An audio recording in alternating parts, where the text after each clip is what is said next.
Trip planning is no joke, and it can get really overwhelming when you consider all the factors that go into it. Which sites do we want to see? Do we want to take any tours? Where do we want to stay? How do we fit it all in one day? All of the things. And on top of that, everyone's travel preferences are different. Finding the right balance between all of these things is ultimately what's going to make the perfect trip to Iceland. So that's why I wanted to talk in this video today about how to structure a perfect day in Iceland. And I want to make sure that you're not making any mistakes or forgetting anything when it comes to putting your itinerary together. Hey, my name is Jeannie, and I have been helping people plan trips to Iceland for the past 8 years. And I'm going to tell you right now that copying someone's itinerary online is not the way to plan a trip to Iceland. There are too many factors that can affect your day-to-day, which season you're coming in, so many things. So today, I'm going to help you fix those mistakes. Let's get into it.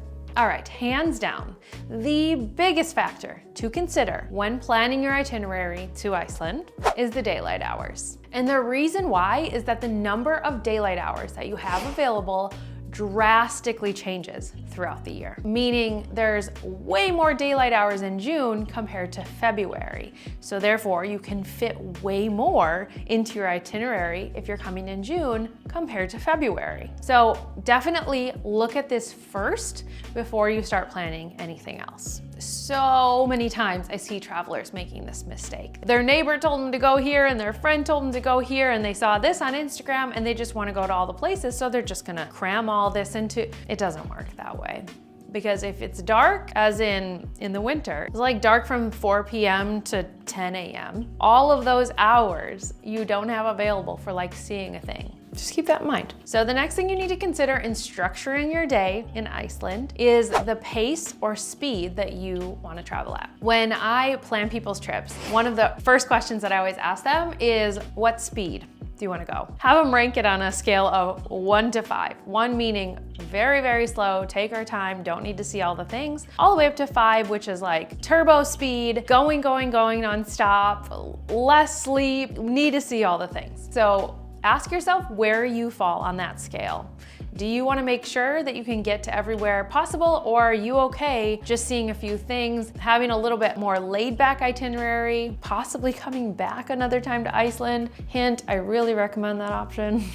So this is not only important in like how far you're traveling, like how much you're driving every day, but it also affects how long you're spending at each stop. So if you are arriving at a waterfall and you're only giving yourself, like 10 minutes until you have to go to the next place to see the black sand beach, like that's all going to play into the pacing of your trip. 2 more really important things to consider in like considering your speed or your pace is, number 1, what are the physical abilities of your group? So say someone recently had like knee surgery and they're not able to walk as fast as the rest of your group. So how is that going to play into your time at each site, or your ability to go on a hike or take a tour, things like that. And then also, do you have kids? I love traveling with my 2-year-old. Like, he is the best. He loves traveling. He loves going to see new places, but we have to travel a bit slower these days than we did in the past. So knowing like the dynamics of your group and the physical abilities of your group will help you and obviously like force you to have a certain pacing of your trip. Now, before I get to the next step, skip the hassle of trying to figure out how much you can do in a day and grab one of my pre-written itineraries. I have laid out exactly where to go, what to do, where to stay, and organized them by the time of year so that you can make sure to maximize every day, and organize them by the time of year so that you can make sure to maximize your time in Iceland. I'm gonna link to them in the description box below. Now, let's get back to the tips. The next tip is easy to overlook but impossible to leave out, and that is planning time for breaks, downtime, and the like. So a lot of things fall into this category, but one of the main things is eating and using the toilet. This sounds really simple, and it's almost funny to say out loud, but it can be really easy to get excited about all the places that you're gonna go and all the tours that you're gonna jump on and everything, and then like you're accounting for driving time, but you forget that you need to eat.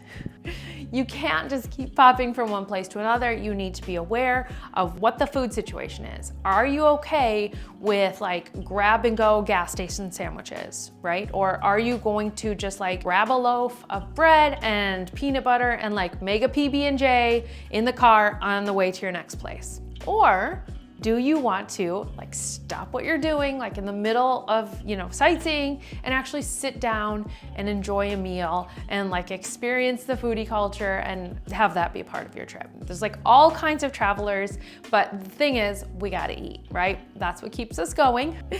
And that takes time. So knowing what kind of traveler you wanna be and how the food fits into your schedule, super important to calculate in terms of time in your day. The other thing is toilets.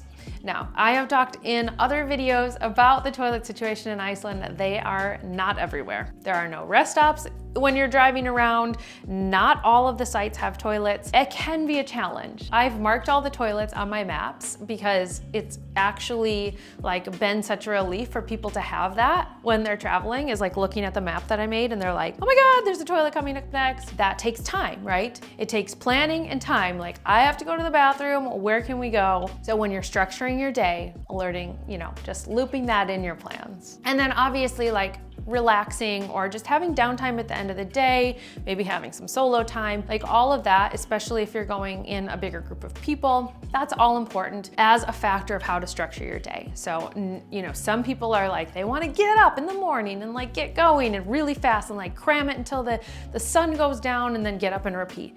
And some people don't want to travel that like compact and would like a couple of hours at the end of the night at the hotel. Plan for it.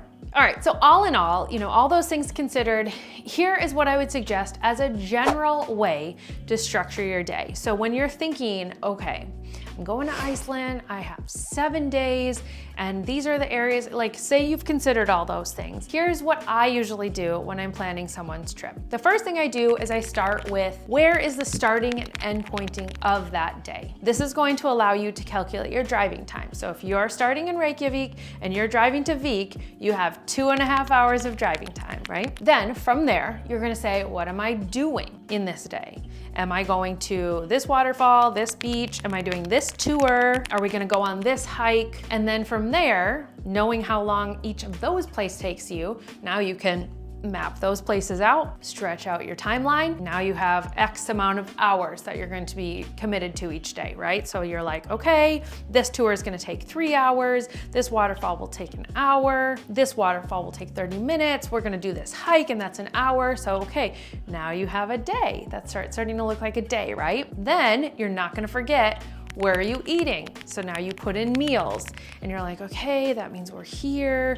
We need to eat around this area. Mark it on your itinerary. Eat at this. Now your time is expanded. And lastly, where are you staying? Where are you sleeping at the end of the night? So then just to make sure you're there at a certain time. And then also obviously accounting for being somewhere in time for dinner. So all of those things, that's what the general overlay, like if I'm gonna sit down and plan someone's trip, that's what I'm gonna do as a general outline every single day. Seems basic, but also maybe it's not basic for everyone. So the goal of this video was teach you how to structure a day in Iceland. Now that you've learned how to do that, the next thing is to learn what to avoid when planning a trip. So make sure to watch the video that's popping up on the screen where I teach you 5 mistakes when planning a trip so that you can have the best trip ever. Alrighty, my friends, thanks so much for watching. I'll see you in the next video, but until then, happy planning.